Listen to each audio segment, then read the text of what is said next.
Abdallah.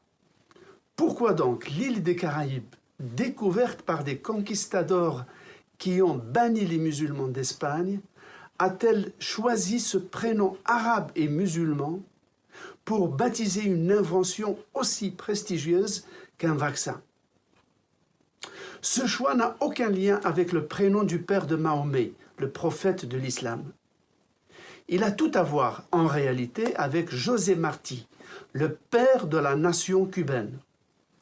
Poète, écrivain, penseur, journaliste, philosophe, homme politique, fondateur du Parti révolutionnaire cubain, il est considéré comme le précurseur de l'indépendance de Cuba. Né en 1853 à La Havane, de parents espagnols, il dénonce très tôt l'emprise espagnole sur l'île et appelle à la lutte pour l'en affranchir. Il est déporté en Espagne alors qu'il n'a que 16 ans. Lors de cet exil, il est séduit par l'héritage arabo-andalou qu'il découvre. Il rédige alors son premier grand poème épique, intitulé justement Abdallah, juste après la chute de la monarchie et l'invasion du Maroc par les Espagnols. L'histoire se déroule dans l'Égypte en lutte contre la domination britannique. Désormais, aux yeux du poète, le combat des Cubains fait écho à celui des Arabes, ses grands frères d'infortune.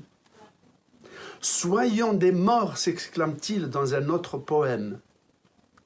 Anticolonialiste, abolitionniste, féministe, José Martí est un internationaliste avant la lettre. Il se rend ainsi à Paris, où il rencontre Victor Hugo, puis vit tour à tour à New York, à Mexico, à Caracas.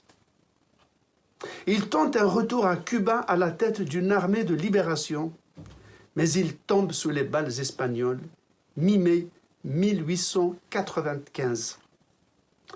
De nos jours, des monuments à la gloire de José Martí se dressent à La Havane, bien sûr, mais aussi à New York, à Madrid, à Montpellier, à Sofia, à Rome, à New Delhi, tandis qu'aucune ville arabe ne l'honore encore.